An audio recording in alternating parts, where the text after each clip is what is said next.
continuando con este ciclo de conferencias, el tema de hoy es importancia de las metodologías con perspectiva de género en la investigación pericial, impartido por la maestra Beatriz Elena de Santiago Lasalde, quien es licenciada en Psicología por la Universidad La Salle, maestra en Prevención del Delito y Sistemas Penitenciarios, especialista en Derechos Humanos, especialista en niñas, niños y adolescentes en conflicto con la ley penal, con mención honorífica. Actualmente labora como psicóloga en la Comisión Ejecutiva de Atención a Víctimas, asesor en casos en la Organización de Abuelas y Familiares contra el Abuso y Maltrato Infantil, AC. Les recuerdo mantener sus micrófonos y cámaras apagados. Al finalizar la ponencia se les abrirá un breve lapso para responder algunas dudas que surjan o comentarios. Sin más, le doy la más cordial bienvenida a la maestra y le cedo la palabra para dar inicio con este tema. Gracias. Me hizo Stephanie.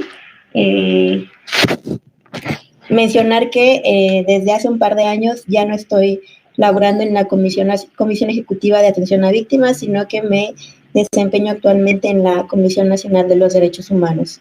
Y vale esa precisión por lo que hoy voy a comentar y compartir con ustedes, dado que la Comisión Ejecutiva de Atención a Víctimas no tiene en sí mismo dentro de su estructura una función pericial, no tiene un área pericial en particular, aunque mucho de su trabajo es bien considerado en las audiencias.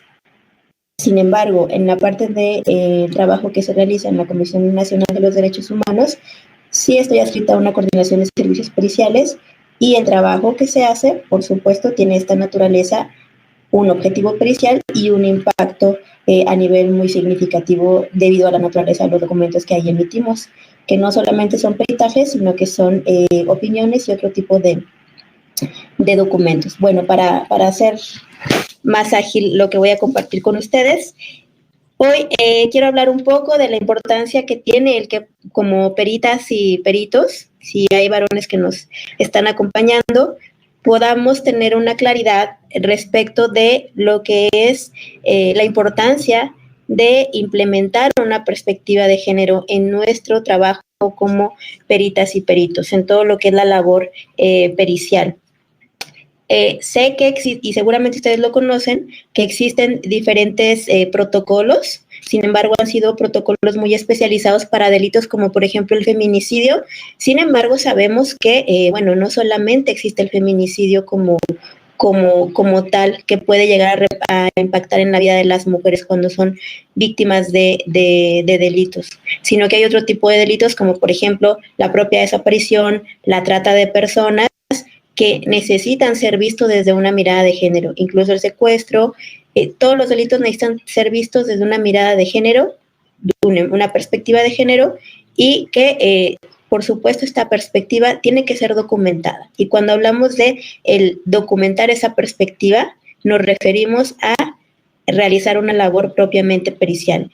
Y bueno, voy a avanzar con mi presentación. Sé que solo tengo una hora, así que espero irme un poco ágil, ¿no?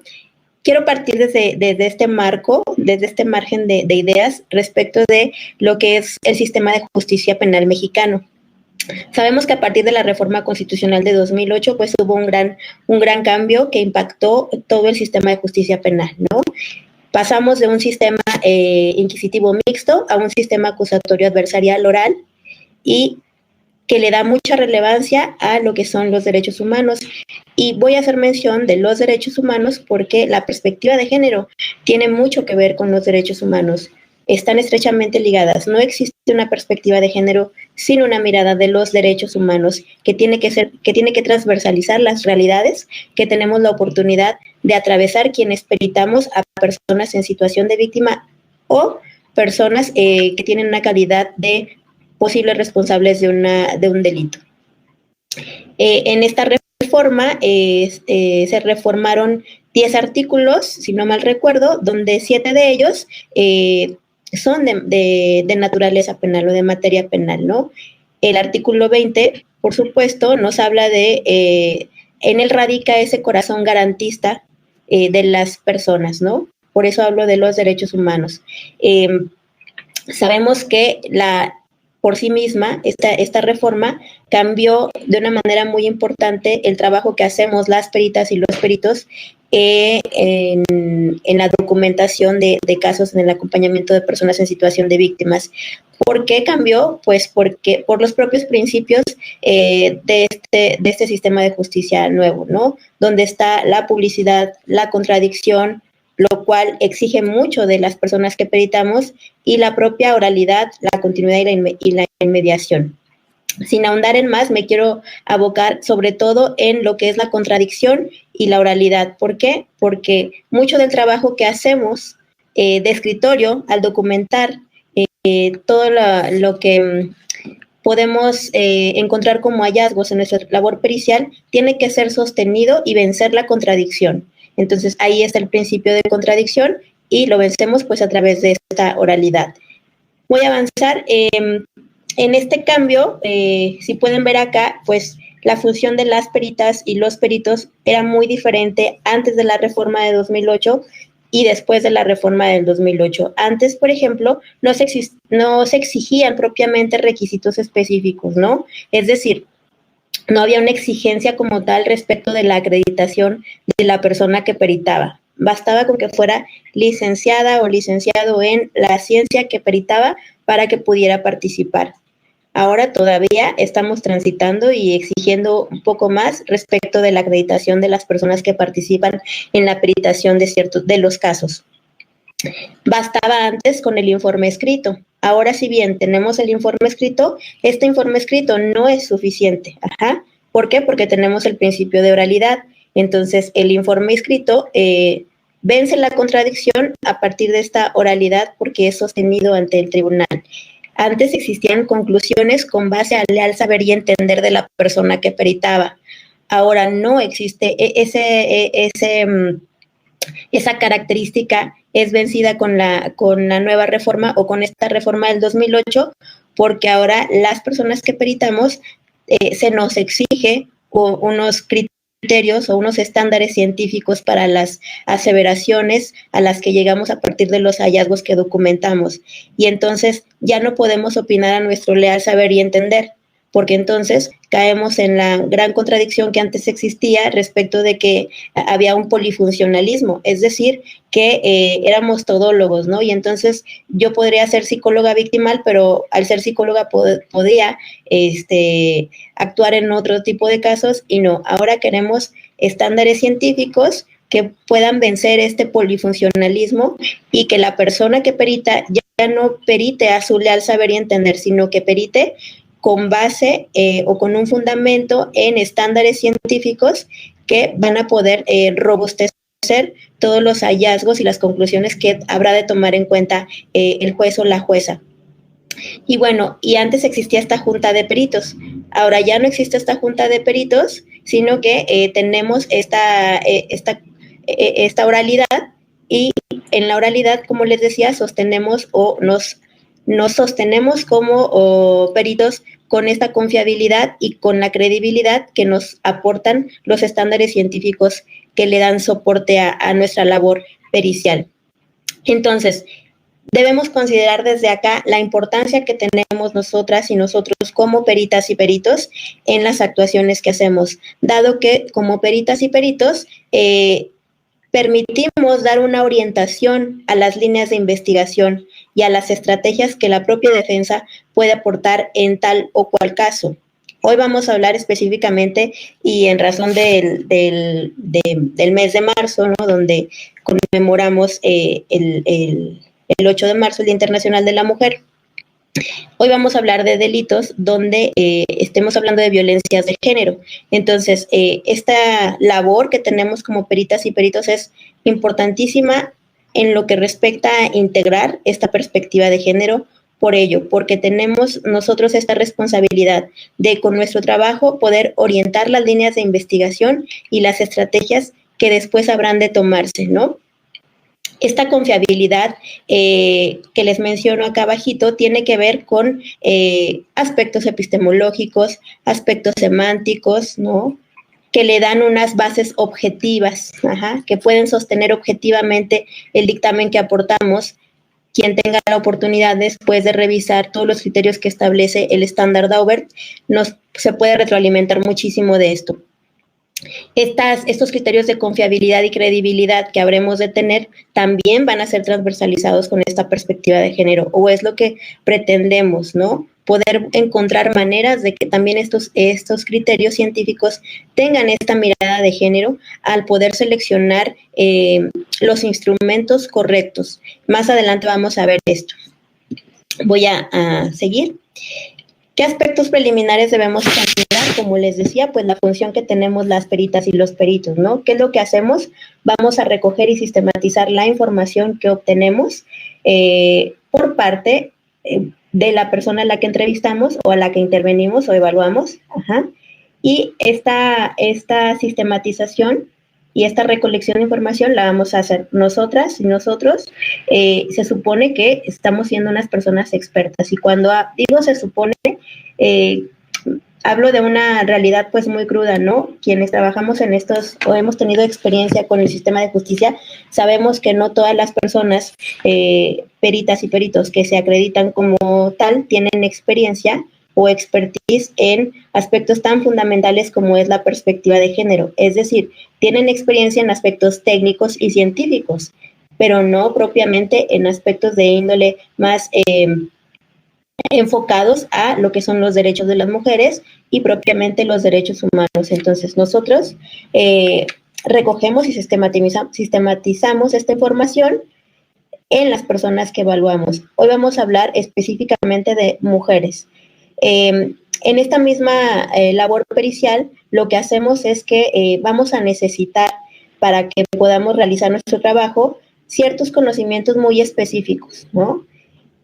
Vamos a actuar sobre todo bajo los principios de la ciencia que profesamos. En mi caso, por ejemplo, sería la psicología; en el caso de una trabajadora social, el trabajo social; en el caso de una médica, la propia medicina. Entonces, vamos a requerir estos conocimientos técnicos específicos, pero también vamos a necesitar de auxiliarnos de otro tipo de conocimientos que no necesariamente tienen que ver con la ciencia que practicamos, sin embargo, sí necesariamente tiene que ver con la manera en la que documentamos y los impactos que va a tener esta documentación de naturaleza pericial en todo el proceso de acceso a la justicia y, por supuesto, de la reparación del daño de la persona de la que estemos hablando.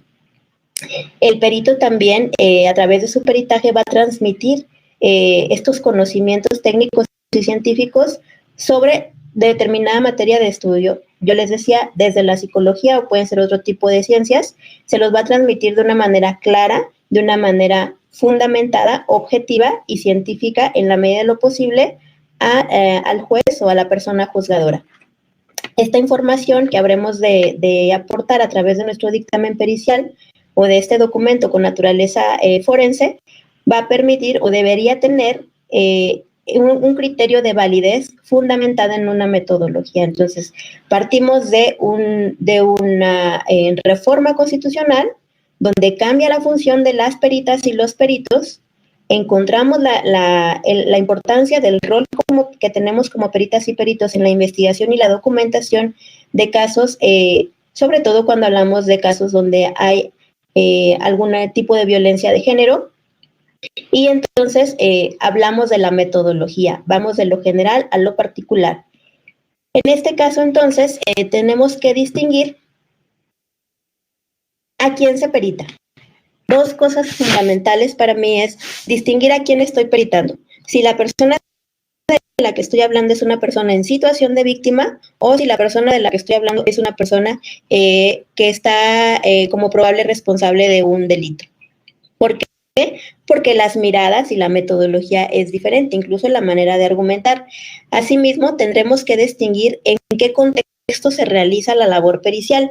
No es lo mismo realizar un peritaje de naturaleza propiamente judicial a realizar peritajes en materia de derechos humanos. ¿Por qué? Porque cuando realizamos peritajes de naturaleza pericial, judicial, estamos documentando un delito como tal. Y cuando realizamos peritajes en materia de derechos humanos, estamos documentando una violación de derechos humanos. Y es importante que sepamos la diferencia entre estos, como un ejemplo de ello puede ser la tortura. La tortura constituye un delito, pero a su vez constituye una violación de derechos humanos. Y entonces los peritajes que se aportarán en estos sentidos van a ser diferentes. ¿Por qué? Porque quien perite en el nivel judicial o en la esfera judicial va a enfocarse en investigar si existió o no un delito en función, por ejemplo, de la tortura. Quien trabaje en el sistema ombudsman, en todo lo que es derechos humanos, quien perite va a abocarse a identificar si la persona, por ejemplo, en el caso de psicología, si la persona, determinada persona, presenta alguna serie de síntomas que son característicos de personas que han sufrido una tortura y en este caso constituiría una violación a los derechos humanos. Pero no es lo mismo y eso tenemos que tenerlo muy claro cuando implementamos estas metodologías, saber a quién peritamos y desde qué esfera peritamos. Si peritamos a una víctima del delito o peritamos a una persona que tiene calidad de indiciado o presunto responsable, si bien si trabajamos en la parte judicial o en la parte de los derechos humanos. En este sentido, realizar peritajes con las personas en situación de víctima, que es en quien yo más me voy a enfocar, aunque no debemos olvidar que independientemente de que una persona haya cometido presuntamente un delito, a su vez esta persona también puede llegar a ser víctima de un delito, por eso pongo mucho el caso de la tortura. Entonces, una vez que tenemos claro esto, vamos a poder encontrar mayor certeza en lo que habremos de documentar en nuestra labor pericial y propiamente en la metodología, diseñarla de una manera mucho más específica, más a la medida. Si bien existen ciertas generalidades, tenemos que saber que cuando trabajamos con las personas, y me voy a enfocar propiamente en las personas en situación de víctima, nosotros trabajamos con la experiencia. Entonces, tenemos que partir de esto. Nuestro trabajo como peritas al investigar y documentar va a partir de esta necesidad de entablar un diálogo con la experiencia de la persona en situación de víctima a la que estamos refiriéndonos. Y por supuesto hablo en el caso de una mujer, cuando se trata de una mujer o de una niña. El trabajar directamente, tener contacto con la experiencia de la persona, nos va a llevar a echarnos un clavado al propio universo simbólico de la persona, ¿no? Que implica todo un sistema de creencias, ¿no? Y que más adelante vamos a ver por qué es importante esto. También nos exige poder identificar cómo es que son las relaciones, los vínculos que esta persona establece en sus diferentes sistemas, ¿no? En sus diferentes sistemas sociales. La familia, la escuela, el trabajo. Y por último, también debemos verificar cómo es que esta persona se vincula de manera afectiva. Todo ello es muy importante a la hora que realizamos investigaciones a nivel pericial y las documentaciones, por supuesto, dado que, como yo les comparto acá, nada se acerca a la experiencia, no hay ningún adjetivo, es decir, solo la víctima de la violencia sabe lo que significa la violencia para ella, ¿no? Y este significado no lo va a determinar un libro, no lo voy a determinar yo como persona que está peritando. ¿Quién lo va a determinar? La propia persona. ¿Con base en qué o en razón de qué? En razón de estos tres elementos. Su propio universo simbólico, las relaciones sociales que ha venido estableciendo a lo largo de su vida, antes, durante y después del hecho delictivo o del hecho victimizante, y las relaciones afectivas, por supuesto, también que ha venido estableciendo. No existe ningún adjetivo que pueda definir entonces de manera clara qué significa esta experiencia de ser victimizada o de haber sido víctima de una situación en razón de su género, ¿no? Las experiencias entonces sabemos que van mucho más allá de cualquier adjetivo y por ello exigen una comprensión más amplia de lo que va a significar esta destrucción. El evento victimizante viene a veces a destruir todo este universo simbólico, las propias relaciones sociales y afectivas de la persona. Por ello es importante que tengamos esta mirada de los derechos humanos y de la perspectiva de género por sí misma. Me voy a regresar un poquito a esta. Por ello es importante que que evitemos que sin esta mirada de género, sin esta perspectiva de género, caigamos en ciertas conclusiones, ¿no? Recordemos que una perspectiva hace referencia a una manera de observar. Ajá. Y entonces, cuando hablamos de una manera de observar, no hay técnica que asegure una manera de observar. Ajá.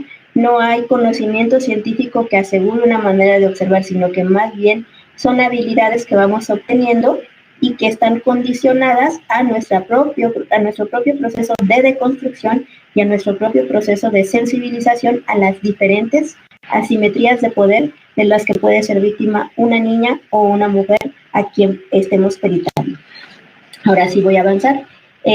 No olvidemos entonces que como estamos hablando de personas en situación de víctima, la propia Ley General de Víctimas nos refiere que las personas en situación de víctimas por sí mismas. Me voy a regresar un poquito a esta. Por ello es importante que evitemos que sin esta mirada de género, sin esta perspectiva de género, caigamos en ciertas conclusiones, ¿no? Recordemos que una perspectiva hace referencia a una manera de observar. Ajá. Y entonces, cuando hablamos de una manera de observar, no hay técnica que asegure una manera de observar. Ajá. No hay conocimiento científico que asegure una manera de observar, sino que más bien son habilidades que vamos obteniendo y que están condicionadas a nuestro propio proceso de deconstrucción y a nuestro propio proceso de sensibilización a las diferentes asimetrías de poder de las que puede ser víctima una niña o una mujer a quien estemos peritando. Ahora sí voy a avanzar. No olvidemos entonces que como estamos hablando de personas en situación de víctima, la propia Ley General de Víctimas nos refiere que las personas en situación de víctimas tienen derechos. Entre estos derechos están el derecho a la verdad, el derecho a la justicia, el derecho a la protección, a la asistencia y a la reparación propia e integral del daño. Es importante que antes de implementar una metodología específica para investigar y documentar un caso en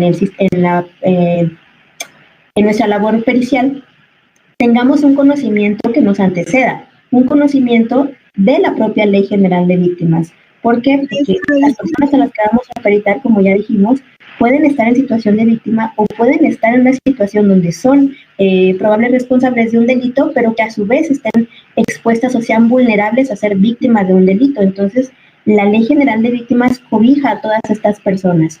¿Y por qué necesitamos saber de la Ley General de Víctimas quienes realizamos peritajes?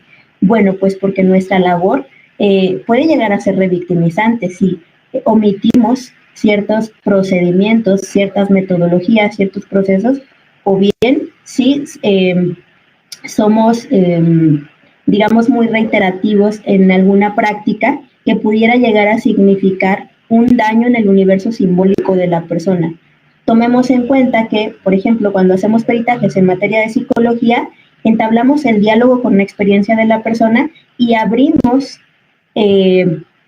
procesos cognitivos y afectivos que son complicados, ¿no? Y que la persona ya vino tratando de entenderlos. Y entonces, por ejemplo, el poder hacer prácticas, realizar prácticas periciales que no estén cuidadas desde su metodología y que impliquen descuidar aspectos como esto, como el vulnerar a la persona, no tomar en cuenta que lo que nos narró, que lo que nos dijo en la entrevista o en los propios instrumentos de evaluación abre procesos cognitivos, afectivos, emocionales, que yo no voy a estar ahí para acompañar y que no voy a estar documentando desde esta perspectiva, no solamente técnico-científica, sino desde la perspectiva propiamente del género, entonces eso sería una práctica revictimizante. Por ello debemos conocer todos los principios, los enfoques y lo que nos dice la propia Ley General de Víctimas.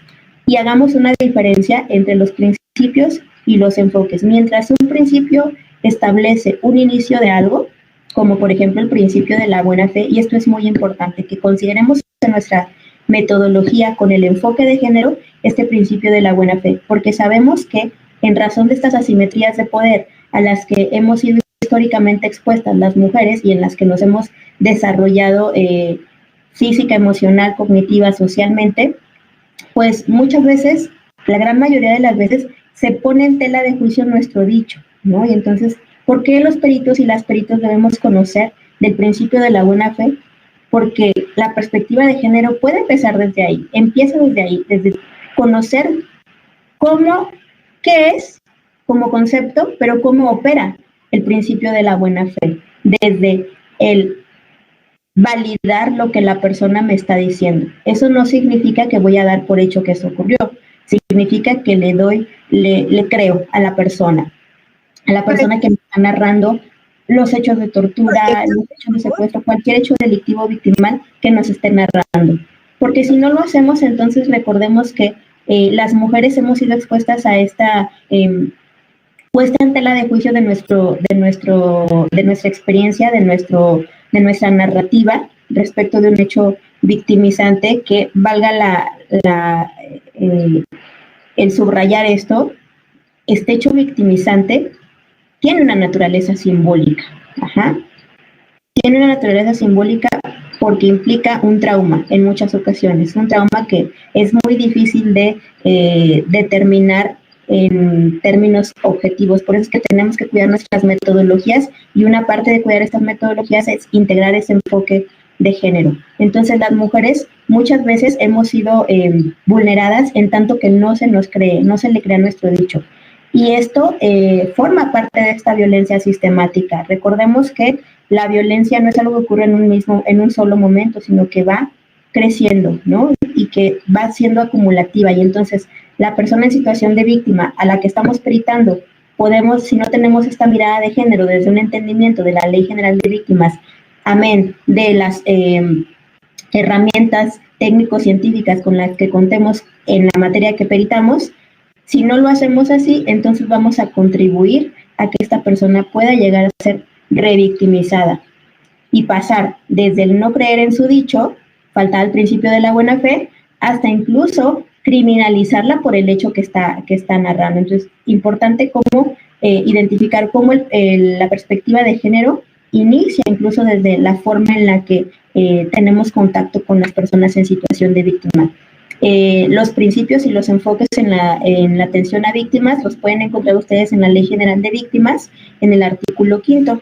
Entonces, un principio de la buena fe ya nos habla de una perspectiva de género que está integrada en nuestra metodología de acompañar los procesos de las personas en situación de víctima, ya sea si lo hacemos como peritas y peritos, o sea que lo hagamos como acompañantes psicojurídicos en el sistema de atención a víctimas.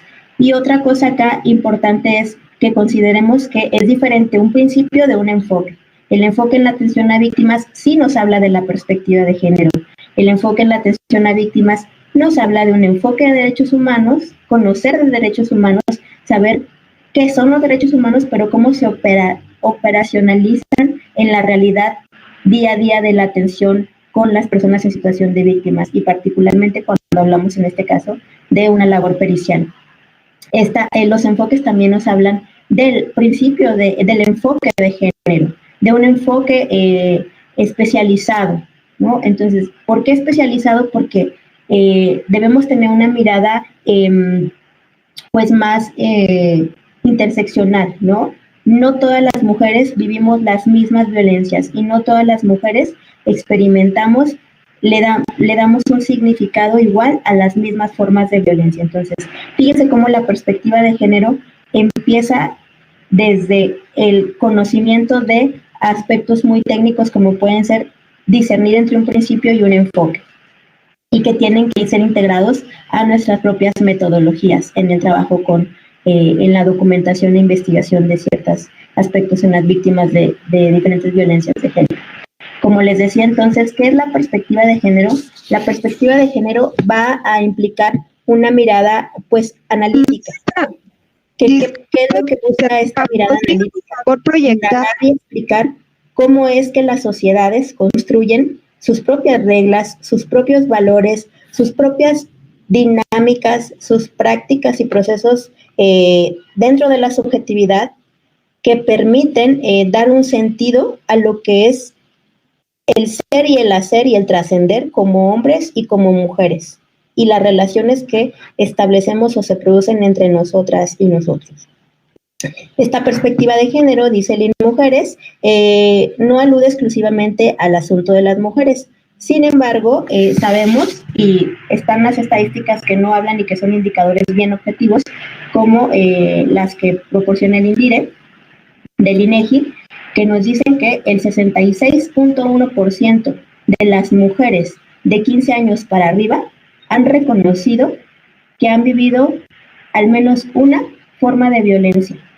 Llámese violencia emocional, llámese violencia física, llámese violencia patrimonial. Entonces, ¿por qué es que cuando hablamos de violencia de género hacemos mucho énfasis en las mujeres? Bueno, porque la estadística nos dice que al menos un 66.1% de las mujeres han narrado y han admitido haber sido víctimas de una forma de violencia. Eso no significa que el restante por ciento no, solo significa que recuerden que esto es un proceso muy subjetivo, muy personal, y no todas las mujeres tienen la capacidad o las herramientas para nombrar a las violencias. Piensen, por ejemplo, en las víctimas de trata de personas. Las víctimas de trata de personas difícilmente se reconocen como víctimas, y esto tiene implicaciones graves, ¿no? A nivel cuando estamos investigando y documentando.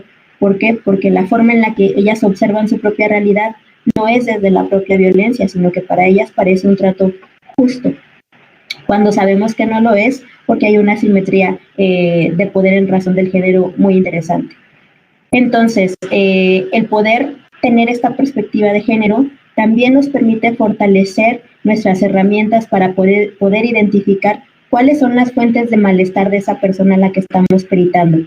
Y si recordamos que el trabajo pericial lo que busca es documentar qué aspectos de la persona están agravando o determinan el estado actual de esta persona en razón de del delito del que fue víctima, entonces la importancia es muchísima. ¿Por qué? Porque necesitamos entonces reconocer esta fuente de malestar que esta persona puede llegar a estar experimentando y que este malestar llega a comprometer su estabilidad física, emocional, incluso económica, ¿no? Por eso es importante que tengamos esta mirada de la perspectiva de género y reconocer que muchas veces un enfoque jurídico por sí mismo no es suficiente, como tampoco lo es el enfoque clínico por sí mismo. Necesitamos tener un enfoque o una mirada de género. Si nos quedamos solamente con la lectura jurídica, vamos a tener una buena lectura, pero no va a ser suficiente.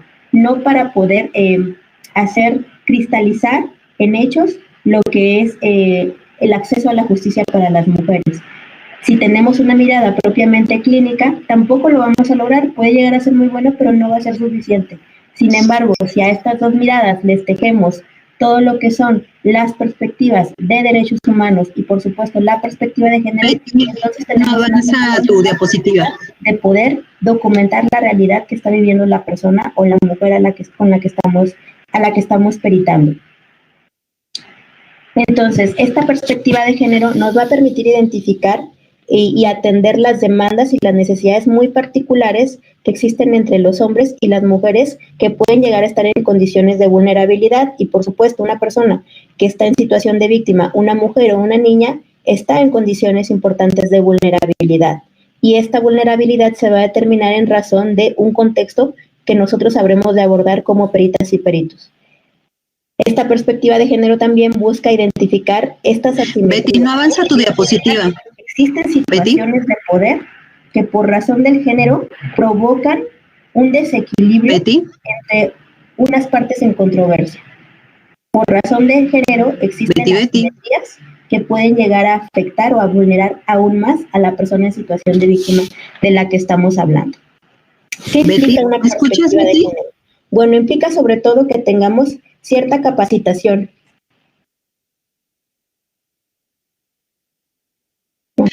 No sé si me escuchan. Sí. ¿Me están diciendo que no avanzan las diapositivas? No está avanzando la diapositiva. Sí, pues, pero dice que no avanza. Sí. A ver. ¿Ya avanzó? Yo ya lo veo. Sí, pero tiene que ir señalando una por una. Sería mejor. ¿Confirman si avanza, Stephanie? proyecte y Ok, vemos si va avanzando. Creo que entonces va lento, ¿no? Gracias. ¿Qué implica esta perspectiva de género? Y voy a regresar a mi diapositiva. Estoy aquí cerquita del teléfono por si me llegan a avisar que otra vez no se ve. Por supuesto, implica una capacitación, pero no solamente sobre la propia perspectiva de género, como dijimos antes, también implica una capacitación en lo que son los derechos humanos y particularmente en lo que son los derechos de las mujeres. Cuando hablamos solamente de capacitación, ¿y qué es capacitar? Dotar de herramientas técnicas y científicas a las personas que van a desempeñar alguna técnica u oficio. ¿Qué otra cosa implica? El poder sensibilizar sobre la importancia de las metodologías especiales y probablemente por eso nos quedamos muy cortos. Sabemos que durante muchos años las administraciones, tanto la actual como la pasada, han invertido muchísimo y han apostado en capacitación a las diferentes fiscalías u organismos, tanto a nivel estatal como federal. Y bueno, a veces de pronto yo me encuentro con personas que me dicen, bueno, pero es que ya tenemos capacititis, ¿no? Y entonces, claro, por capacitación no basta, pero entonces eso nos confirma que el verdadero problema no solo está en la capacitación, sino que atraviesa la capacitación. ¿Y en dónde está? En la sensibilización de la importancia del enfoque de derechos humanos, de la importancia de la perspectiva de género, de la importancia, como en estos espacios, del poder generar, diseñar y poner en práctica estas metodologías especializadas que incluyan aquello sobre lo cual se me capacitó. Es decir, no solo quedarme con todo lo que se me dice en las capacitaciones, sino plantearme de qué manera yo puedo aterrizar esto que me dicen en las capacitaciones a mi trabajo pericial, a todas mis metodologías. En la parte de la psicología yo les podría decir de qué manera yo puedo implementar todos esos conocimientos respecto de derechos humanos, de perspectiva de género, de derechos de la infancia, de qué manera los puedo implementar a mi trabajo entrevistando a las personas en situación de víctima, de qué manera los puedo aterrizar en mi trabajo seleccionando qué pruebas científicas van a poderme dar los indicadores que yo busco conocer para poder explicar en un documento pericial cuál es el daño y la trascendencia de este daño en la persona de la que estoy hablando. Sobre todo porque consideremos que los peritajes muchas veces son considerados para la reparación integral del daño. Entonces, lo que estamos haciendo al peritar no es algo minúsculo. ¿Qué más implica la perspectiva de género? Bueno, implica que hagamos este análisis interseccional para que podamos de esa manera hacer visibles las diferencias de contexto de las víctimas y de las prácticas victimizantes. Como les decía ahorita, no todas las mujeres vivimos las mismas vulnerabilidades, ni todas las mujeres reaccionamos igual ante esas vulnerabilidades. No todas las víctimas, por ejemplo, reaccionan igual ante una situación traumática. Esto va a depender o va a estar condicionado de muchísimos factores que nosotros debemos de conocer a través de la implementación de nuestras metodologías. Voy a avanzar a la siguiente diapositiva. Espero que se esté proyectando. Sí, ¿verdad? Sí, está proyectando. Ya me entró miedo de no avanzar. Bueno, ¿por qué es importante la perspectiva de género en las metodologías periciales? Eso está en la misma diapositiva anterior. ¿Ustedes me escuchan a mí? Sí, ahí sí, ya cambió. Stephanie, ¿se me escucha? Ya cambió ahí la diapositiva. ¿Sí me escucha? Ok, ya cambió. Gracias, Alberto. Es que me tengo que salir para poderles leer. Gracias, Alberto Alicio Mateos Hernández. Voy a continuar. ¿Por qué es importante la perspectiva de género en estas metodologías periciales? Bueno, primero, porque necesitamos reconocer que la violencia contra las niñas y las mujeres es la máxima expresión de desigualdad y de discriminación que hemos vivido históricamente, ¿no? Y necesitamos que las peritas y los peritos sepan de esto, porque si no se integra una perspectiva de género, entonces lo que hacemos carece de objetividad. ¿Por qué? Porque una perspectiva de género justo lo que busca es desechar los estereotipos de género.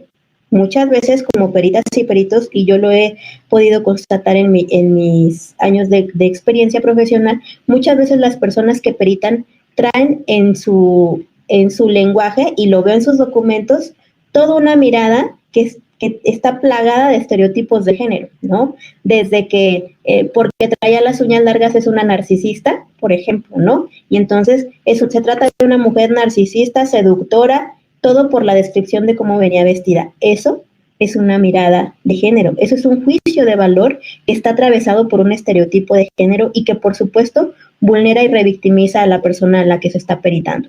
Y como esos, pudiera compartirles un montón de ejemplos, pero no nos daría tiempo. Entonces debemos reconocer que históricamente tanto las niñas como las mujeres, al ser violentadas, viven la violencia de género, la propia desigualdad y la discriminación en una expresión máxima. Las perspectivas de género en nuestras metodologías periciales nos permiten además visibilizar esas asimetrías de poder en las que descansan estas diferentes formas de relacionarnos por ser mujeres, por la simple condición de ser mujeres, ¿no? No olvidemos que existen situaciones que nos colocan en una severa desventaja y que por supuesto hacen eco cuando hablamos de procesos de acceso a la justicia.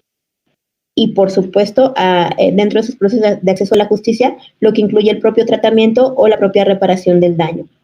Señalar además los impactos nos permite señalar los impactos y las consecuencias que tiene esta violencia en nuestra salud, tanto física como emocional, en nuestra libertad, en el ejercicio de esta libertad, y hablo de una libertad incluyendo a nuestros derechos sexuales y reproductivos, en nuestra seguridad, en el propio patrimonio y en la vida como el valor máximo de nosotras, ¿no?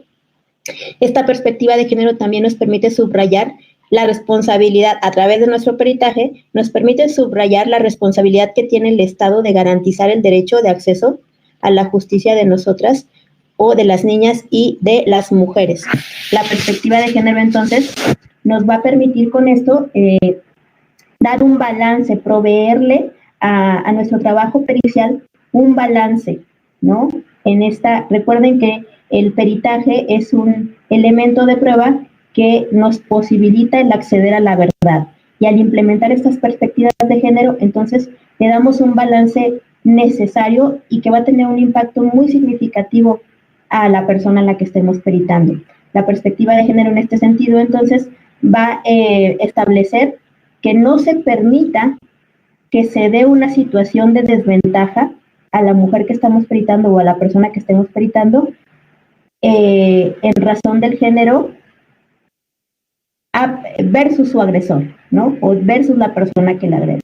Pensemos a lo mejor en los casos donde atendemos o peritamos diferentes formas de violencia o diferentes situaciones victimizantes con personas trans, ¿no?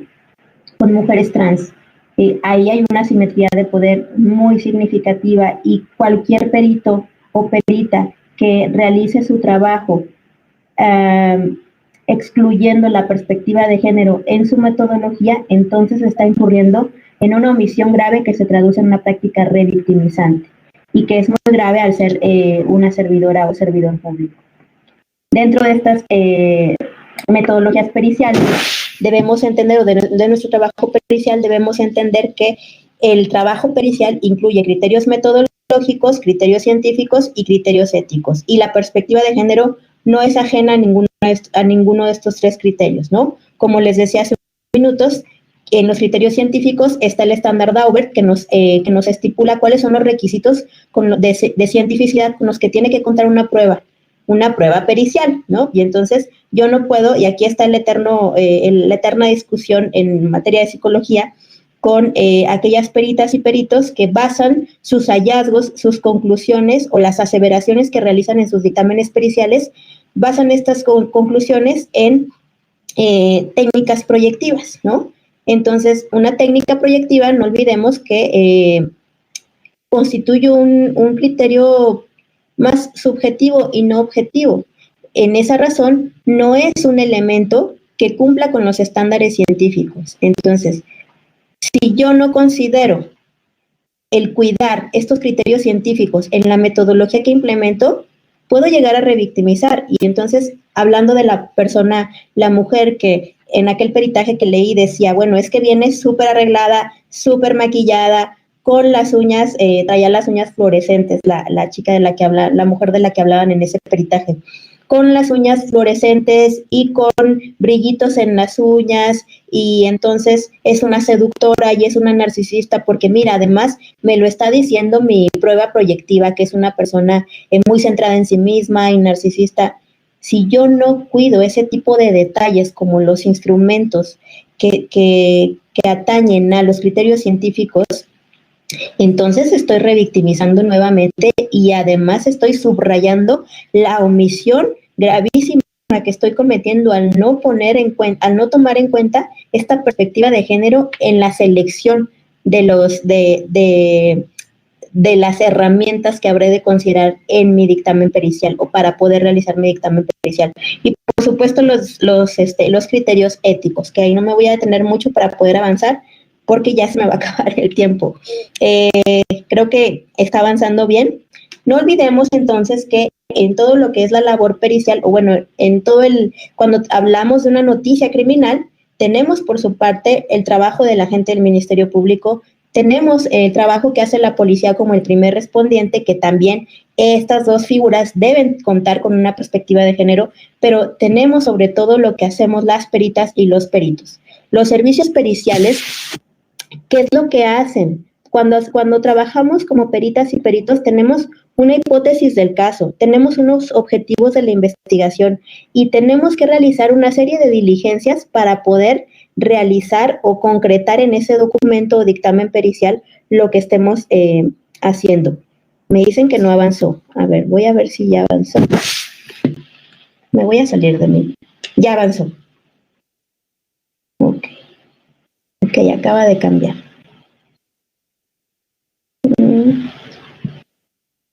Disculpen la lata con la lentitud para avanzar. Entonces, consideramos pues que tenemos objetivos específicos, que tenemos hipótesis específicas y que habremos de realizar una serie de diligencias para poder realizar el trabajo que hacemos en la peritación de casos. Entonces, debemos identificar qué es lo que puede llegar a vulnerar nuestra labor pericial, qué es lo que puede llegar a ser frágil el análisis que vamos a hacer. Y estos tres actores que se tienen acá, tanto el agente del Ministerio Público, la policía y los servicios periciales, deben partir idealmente desde un análisis de contexto que permita perfeccionar toda la investigación. Voy a avanzar. ¿Me pueden indicar si está avanzando, por favor? Los escucho.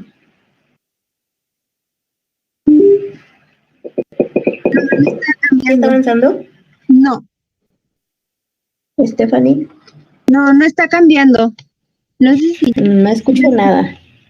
No sé, Vanessa, ¿sí me escuchas?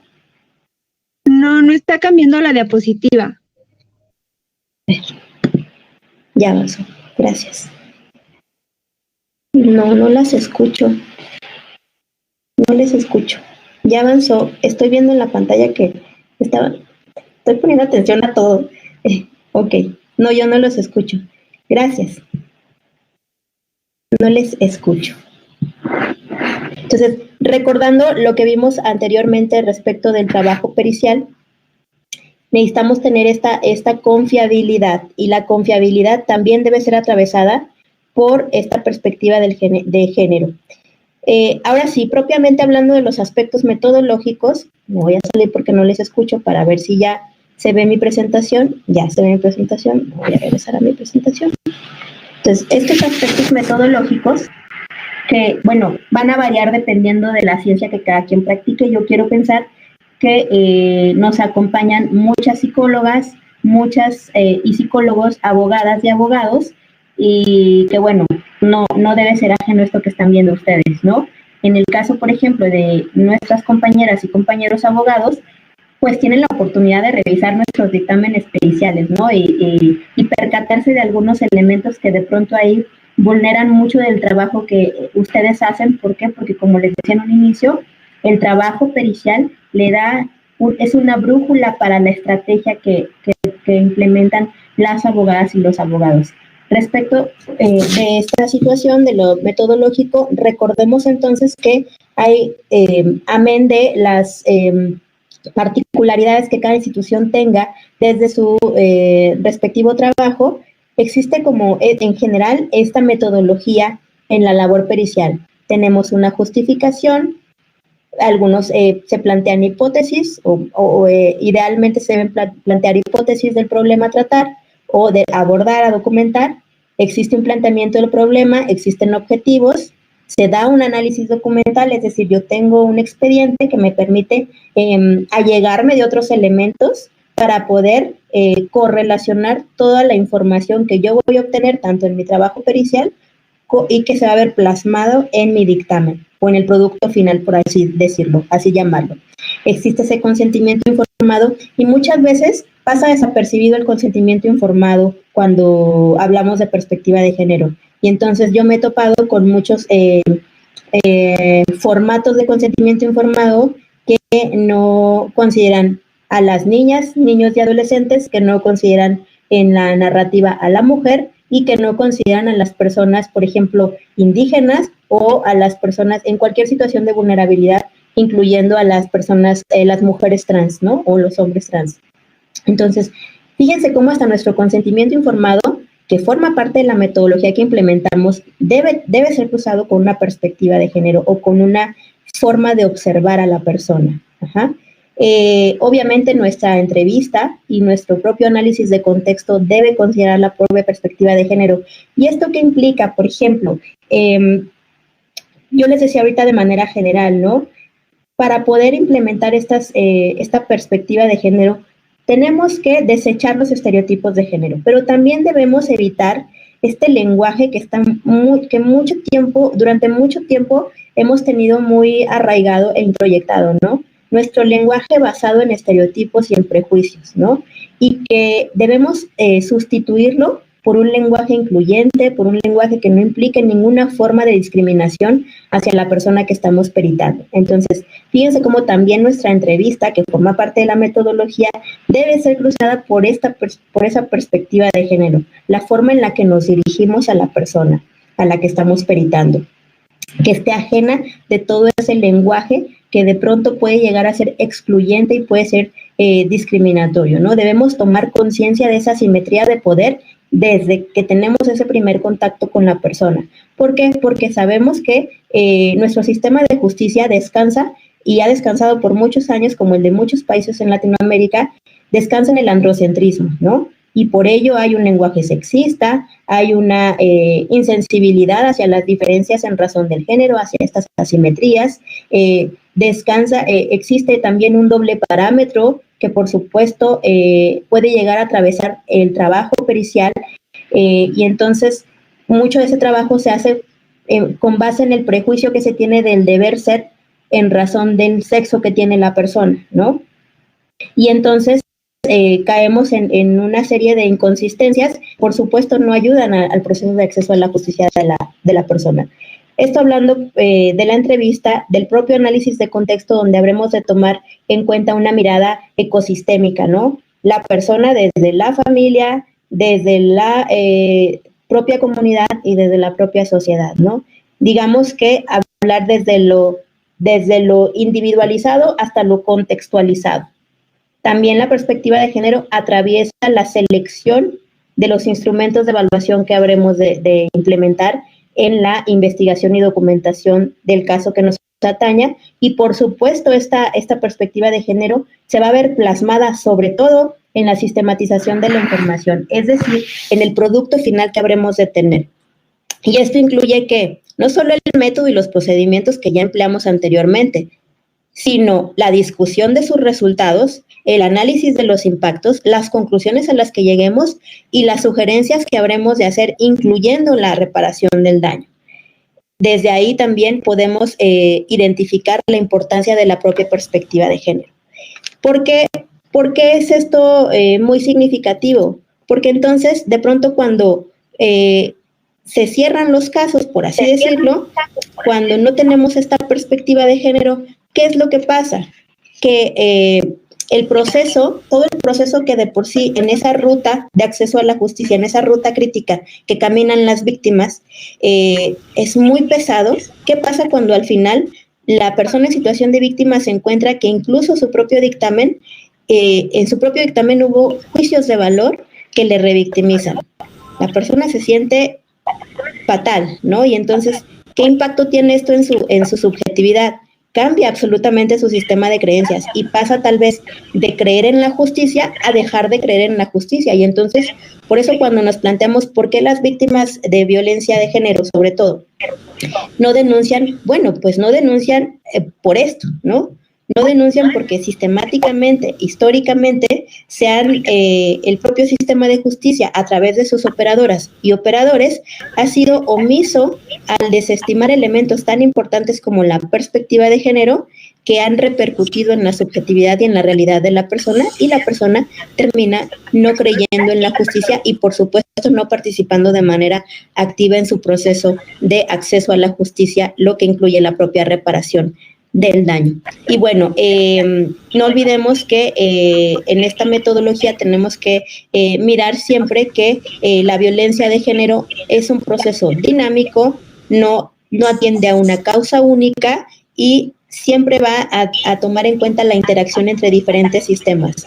Por eso en nuestras metodologías debemos investigar todo, e investigarlo todo cuestionando la mirada de género que ha venido impactándonos durante muchos años, ¿no? Y que ha venido revictimizándonos durante muchos años. Y bueno, esta es, ya le robé unos minutos a mi compañera que sigue, y esta es lo que yo quiero compartirles hoy, o quise compartirles hoy en esta breve plática respecto de la importancia de implementar una perspectiva de género, identificándola como esa manera de observar a las personas a las que peritamos, particularmente cuando se trata de niñas y de mujeres. Muchas gracias.